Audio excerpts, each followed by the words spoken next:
हाँ तो बच्चों, आज हम पढ़ेंगे आपकी इंग्लिश की रेनबो की क्लास 8th की बुक का लेसन 4 का एक्सप्लेनेशन। लेसन 4 बहुत ही अच्छा चैप्टर है, आप सब लोग बहुत ध्यान से सुने, ठीक है कि नहीं। अ विजिट टू कैम्ब्रिज, यानी कैम्ब्रिज की यात्रा, ठीक है। लेकिन इससे पहले अगर आपने अभी तक हमारे चैनल को सब्सक्राइब नहीं किया है तो आपके मोबाइल में सब्सक्राइब रेड से लिखा हुआ दिखाई दे रहा होगा, उसे दबा दें, वो ब्लैक हो जाएगा, इसका मतलब सब्सक्राइब हो गया। और उसके बाद एक घंटी दिखाई देगी, उस बेल आइकन को भी दबा दें तो हमारे वीडियोस की रेगुलर अपडेट्स आपके पास सबसे पहले पहुंचेगी। अब हम शुरू करते हैं। This is the story of a meeting between two extraordinary people, both of them differently abled। ये कहानी है दो विशेष लोगों की जो दोनों ही विकलांग थे, ठीक है कि नहीं। दोनों ही विकलांग थे लेकिन उनके पास विशेष योग्यता थी जिसके कारण उन्होंने दुनिया भर में अपना नाम प्रसिद्ध किया। Number 1, Stephen Hawking, an astrophysicist who suffers from a form of paralysis that confines him to a wheelchair and allows him to speak only by punching buttons on a computer। Number 1 है Stephen Hawking. Stephen Hawking एक astrophysicist यानी तारा वैज्ञानिक थे जो stars वगैरह के बारे में जानकारी इकट्ठी करते थे, ठीक है कि नहीं। ताराओं के बारे में पढ़ा करते थे और उन्हें पैरालिसिस यानी लकवा मार गया था, लकवे की बीमारी थी जिसकी वजह से उनकी स्थिति ये थी कि वो ना तो बोल सकते थे ना हिल सकते थे। वो व्हील चेयर यानी जो विकलांगों के लिए एक कुर्सी होती है जिसमें पहिए लगे होते हैं, उस पर बैठकर हमेशा कहीं भी आया जाया करते थे और हर समय उसी पर बैठा रहा करते थे। इसके अलावा किसी से बात करने के लिए वो उनकी कुछ उंगलियां ही इस्तेमाल में आती थी, केवल उंगलियां ही काम करती थी, पूरा हाथ भी नहीं काम करता था। तो वो क्या करते थे, अपने सामने एक कंप्यूटर रखते थे और सामने वाला जो प्रश्न पूछता था उसका उत्तर वो कंप्यूटर पे लिख के दिया करते थे। कैसे? पंचिंग बटन, ठीक है, बटन दबा के वो लिख दिया करते थे उसका उत्तर और वो व्यक्ति पढ़ के उनका उत्तर जान जाता था। या किसी से कुछ भी कहना है, मांगना है, कुछ भी करना है तो उसके लिए वो कंप्यूटर का इस्तेमाल किया करते थे। यानी कि उनकी बोलने की क्षमता भी नहीं थी, चलने की क्षमता भी नहीं थी, हाथ पैर भी नहीं हिलते थे और उनकी गर्दन भी एक तरफ झुकी हुई थी, ठीक है।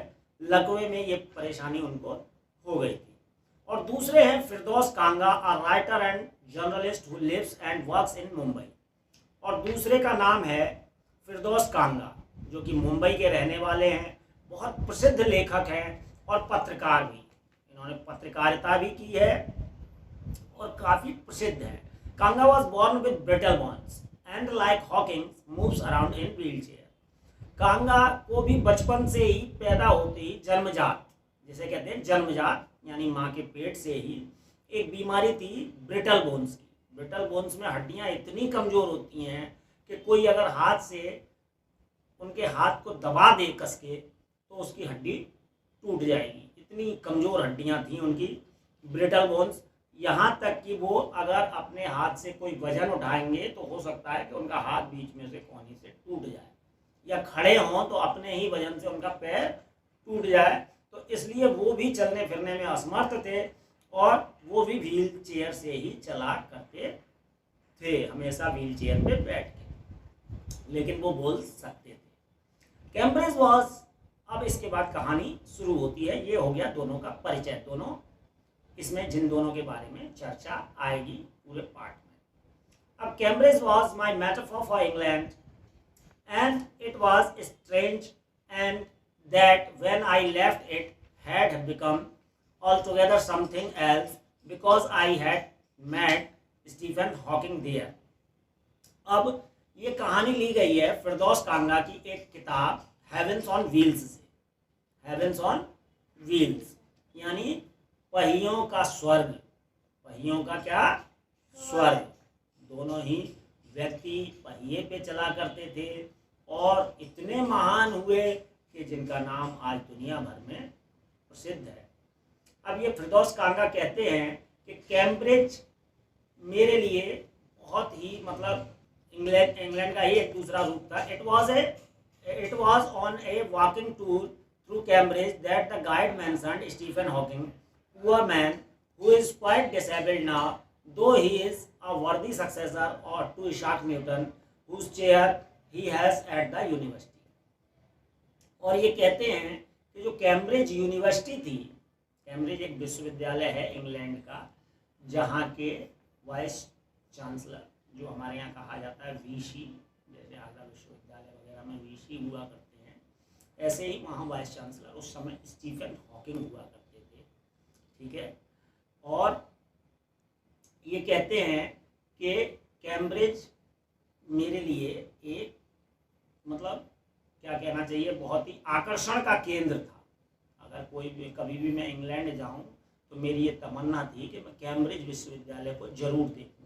आज भी कैम्ब्रिज यूनिवर्सिटी दुनिया की नंबर 1 या टॉप 5 यूनिवर्सिटियों में से एक मानी जाती है।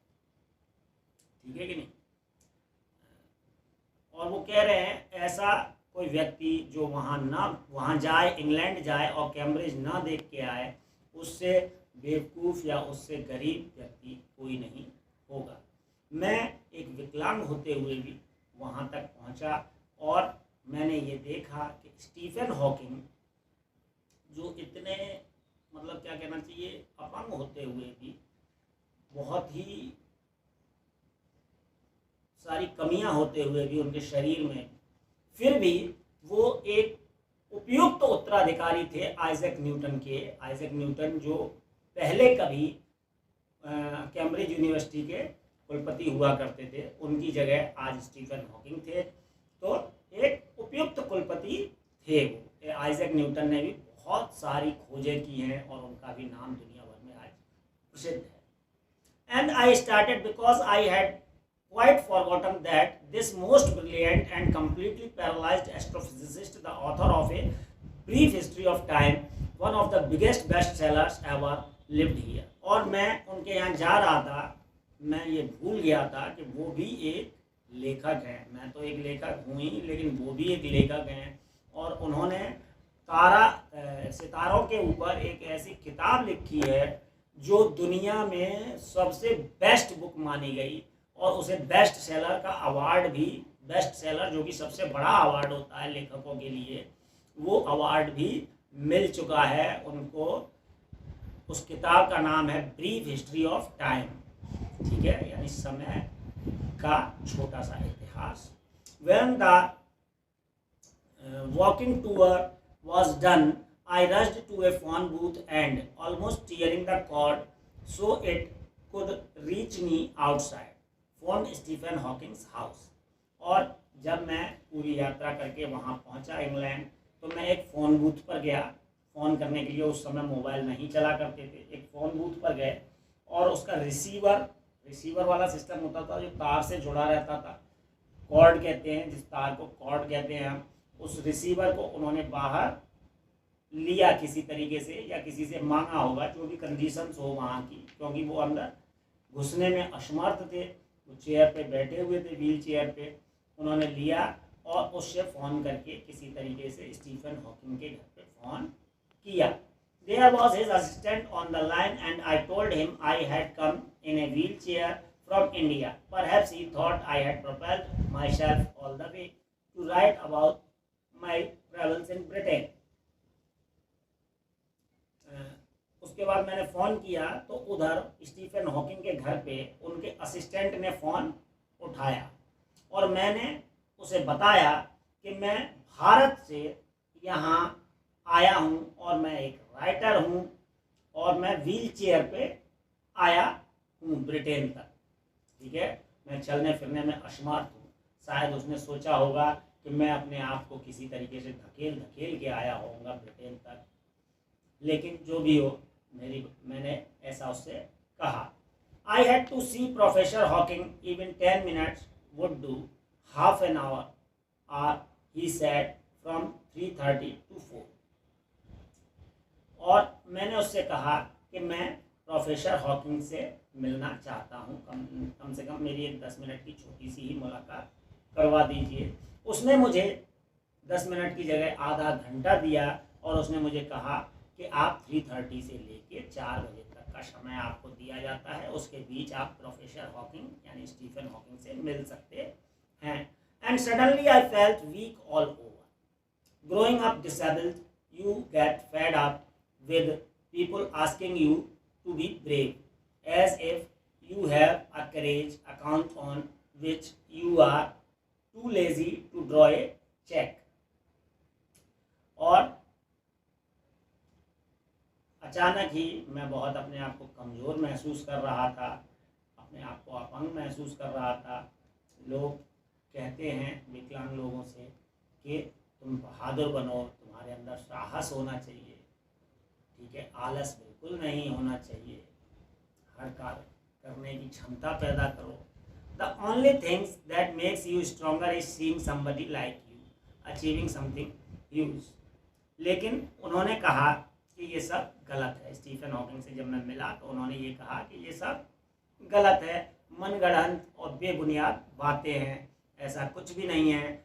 एक चीज़ है जो किसी भी व्यक्ति को ताकतवर बनाती है, वो होती है किसी ऐसे व्यक्ति से मिलना जो आपके जैसा ही हो लेकिन आपसे ज़्यादा सफल हो, आपसे ज़्यादा उसने सफलता प्राप्त की हो। उसे देख के वास्तव में अंदर से एक साहस पैदा होता है।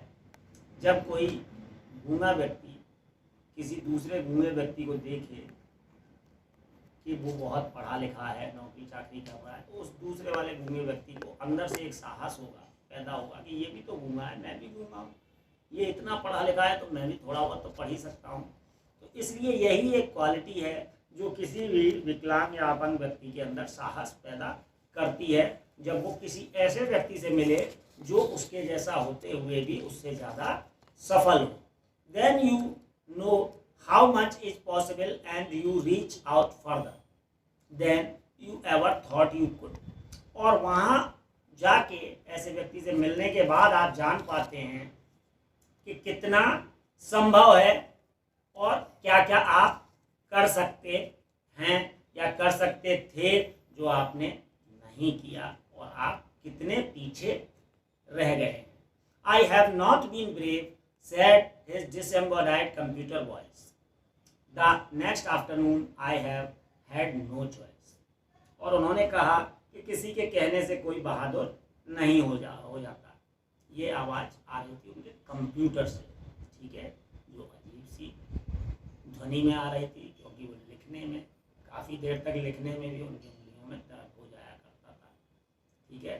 द नेक्स्ट आफ्टरनून, अगली सुबह, उन्होंने कहा मेरे पास कोई विकल्प नहीं है। Surely I wanted to share living creatively with the reality of his disintegrating body was a choice।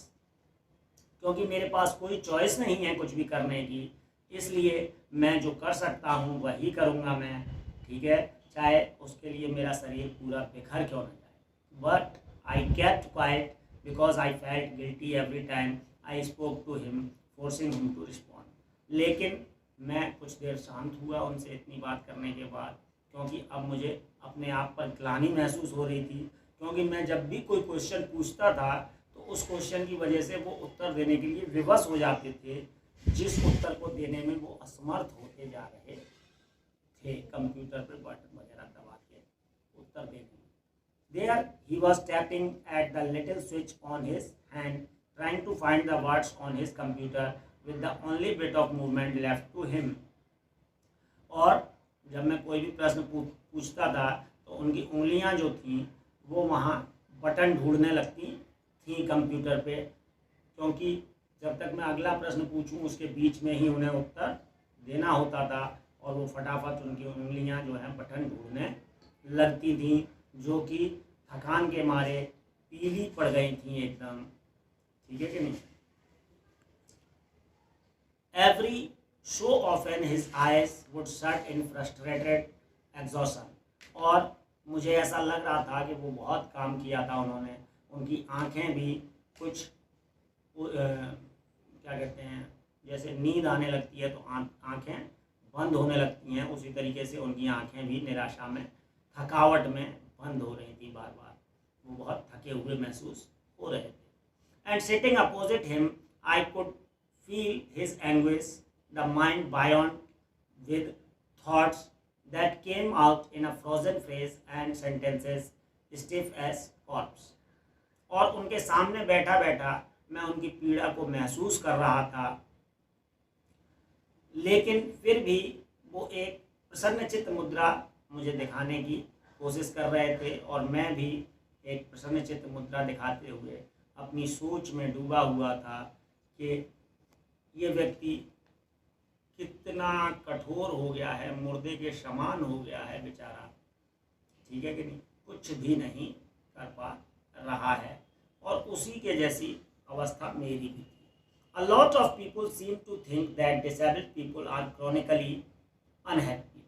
बहुत सारे लोग ये सोचते हैं कि अपंग लोग जो लंबे समय तक अपंग रहते हैं वो नाखुश रहा करते हैं, अनहैप्पी रहा करते हैं, खुश नहीं हुआ करते हैं। I said I know that's not true myself, are you often laughing inside.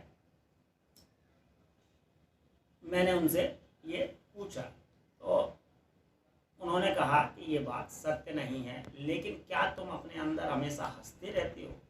हमेशा हंस सकता है कोई? About 3 minutes later he responded. 3 minute बाद उन्होंने जवाब दिया, I find it amusing when people patronise मी।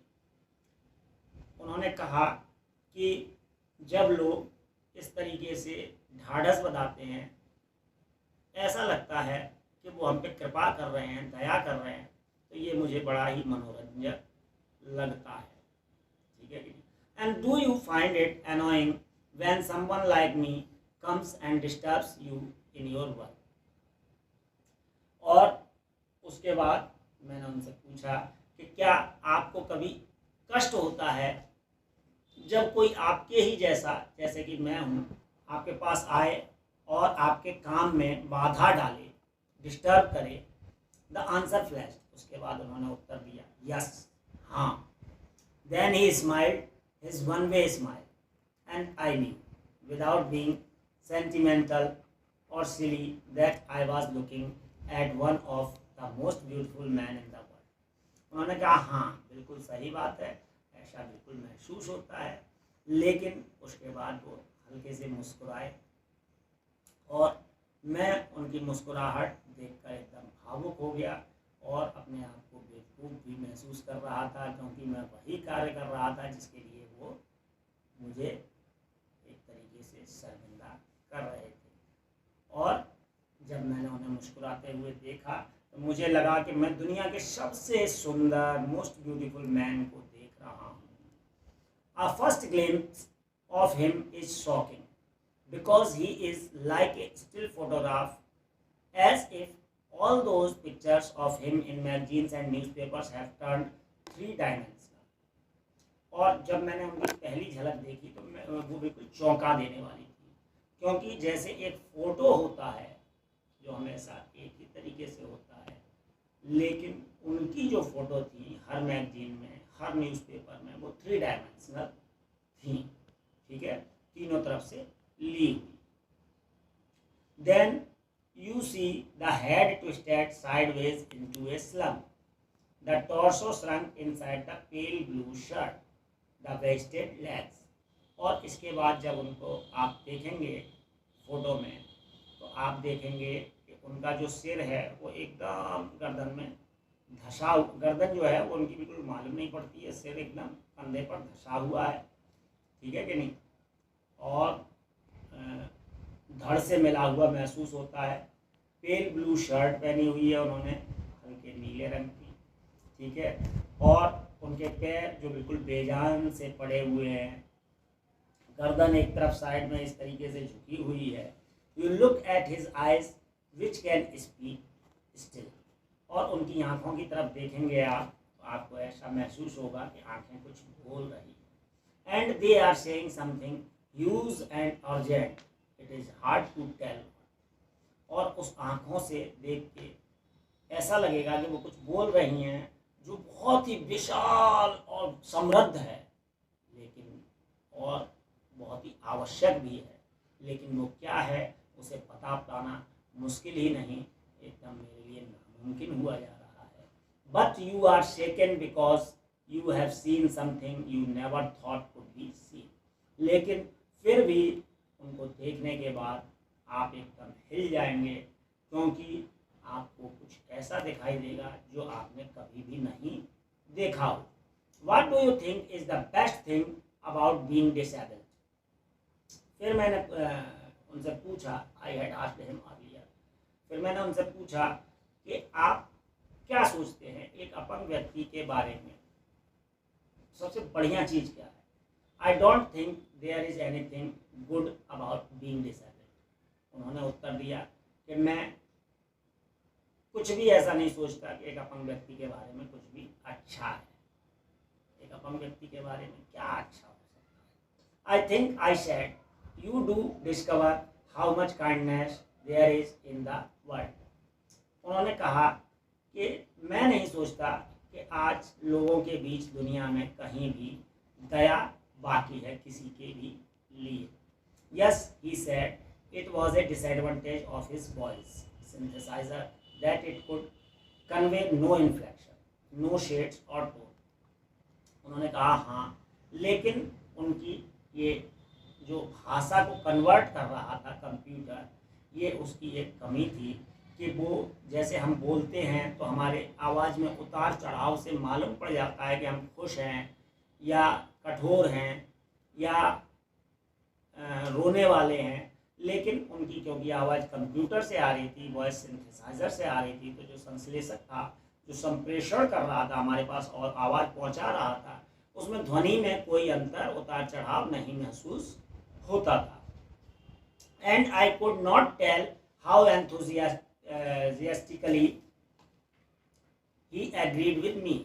और मैं आपको बता नहीं सकता कि वो कितने उत्साह से मेरी बातों से सहमत हो गए। Every time I shifted in my chair or turned my wrist to watch the time. बार बार मैं भी अपनी चेयर को हिलाकर और घड़ी की तरफ समय देख रहा था। I wanted to make every one of our 30 minutes count. मैं अपने जो 30 मिनट मुझे मिले थे उनसे मुलाकात करने के, बात करने के, उसका पूरा सदुपयोग करना चाहता था और मैं नहीं चाहता था कि उसमें से एक भी मिनट फालतू बर्बाद करूं और उसे गंवाऊं। I felt a huge relief and exhilaration in the possibilities of my body. और उनको देखने के बाद मुझे, जो मैं अब हमेशा अपने आप को विकलांग और असमर्थ माना करता था, असमर्थ समझा करता था, उनको देखने के बाद मुझे बहुत ही राहत की सांस ली मैंने कि मैं तो कहीं ज़्यादा अच्छा हूँ इनसे। मैं बोल सकता हूँ, मैं अपने हाथ हिला सकता हूँ, थोड़े बहुत पैर भी हिला सकता हूँ, हाथों से छोटे मोटे काम भी कर सकता हूँ। इनकी तो हालत बहुत ही ज़्यादा गंभीर है, ये तो वो भी नहीं कर सकते, फिर भी इतने विश्व प्रसिद्ध व्यक्ति बने हैं ये। How little it mattered then that I would never walk और इवन स्टैंड। ये क्या मायने रखता है कि मैं कभी चल नहीं सकता, कभी खड़ा नहीं हो सकता, लेकिन फिर भी मैं इनसे कहीं ज़्यादा सही हूँ। I told him how he had been an inspiration beyond glitch for me. और मैंने उन्हें बताया कि उनसे मिलने के बाद मुझे किस प्रकार की प्रेरणा मिल रही है, वो मेरे लिए किस प्रकार प्रेरणा स्रोत रखते हैं, प्रेरणा स्रोत हैं। And surely for others did that thought help him. और शायद दूसरों के लिए भी, इसीलिए मैं उनके विचार जानना चाहता हूँ, जिन विचारों को मैं अपने पत्रकारिता या लेखन के माध्यम से दूसरों तक पहुंचाऊंगा, जिससे दूसरों को भी प्रेरणा मिले। No, he said, and I thought how foolish I was to ask. उन्होंने कहा नहीं, इससे कोई मतलब नहीं है, कोई प्रेरणा वगैरह नहीं होती है किसी के लिए। और जब उन्होंने नो में, नहीं में उत्तर दिया, तो मैं अपने आप को बेवकूफ़ महसूस कर रहा था कि मैंने उनसे ये उल्टा सीधा प्रश्न पूछा। When your body is a claustrophobic room and the walls are growing narrower day by day, it doesn't do much good to know that there are people outside smiling with admiration to see you breathing still. और वो कहते हैं कि जब आपका शरीर एक claustrophobic room यानी छोटे बंद स्थान में आपको हमेशा बंद रहना पड़ता है, एक कमरे में बंद रहना पड़ता है, एकदम घुटन भरी जिंदगी जीनी पड़ती है, और वहाँ से आप किसी को प्रेरणा देंगे, आपकी ज़िंदगी जो एक कमरे में बिल्कुल एकदम थमी हुई है और दिन प्रतिदिन आप उसमें से एक दिन कम करते जा रहे हैं अपने जीवन में से, वहाँ से आप किसी को क्या खुशी दे सकते हैं, क्या प्रेरणा दे सकते हैं, क्या प्रशंसा पा सकते हैं, और कोई क्या प्रशंसा देगा आपको कि आपकी सांसें चल रही हैं? क्या किसी की सांसें चलना कोई प्रशंसा का विषय है? इसलिए नहीं, कोई प्रेरणा। Is there any advice you can give disabled people something that might help make life better? फिर मैंने पूछा, क्या आप कोई ऐसा सलाह देना चाहेंगे अपंग लोगों के लिए जो उनके जीवन में आगे बढ़ने में, सफलता पाने में मददगार हो? They should concentrate on what they are good at. तो उन्होंने उत्तर दिया कि जो डिसेबल्ड पीपल हैं, अपंग लोग हैं, उन्हें उन चीज़ों पे अपना ध्यान केंद्रित करना चाहिए जो चीज़ वो बहुत अच्छे तरीके से कर सकते हैं, जिस चीज़ में वो खुद अच्छे हैं।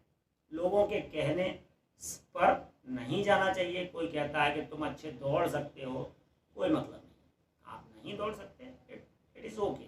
आप जिस काम को अच्छे से कर सकते हैं उस काम पर ध्यान केंद्रित करिए और उस क्वालिटी को अपनी विकसित करिए और बढ़ाइए, जिससे आप उसमें निखार ला सकें। The half hour was up. अब इस बातचीत के बाद आधा घंटा बीत चुका था। आई think I have annoyed you enough, I said grinning, thank you for. और मैंने उसके बाद कहा कि शायद मैंने आपको काफ़ी नाराज़ किया है, और मुस्कुराते हुए मैंने उन्हें धन्यवाद दिया। आई touched his shoulder and wheeled out into the summer evening. और फिर मैं उनका कंधे को छूते हुए उसके बाद मैंने अपनी गाड़ी चलाई और मैं बाहर की तरफ चल दिया। ये एक गर्मियों की शाम का मौसम था। इस प्रकार हमारी बातचीत का आधा घंटा बीता, और इस प्रकार ये चैप्टर भी आपका ख़त्म होता है। और अगर हमारा वीडियो आपको अच्छा लगा हो तो इसे अपने दोस्त मित्रों और रिश्तेदारों में शेयर करना बिल्कुल ना भूलें। Thank you, have a nice day.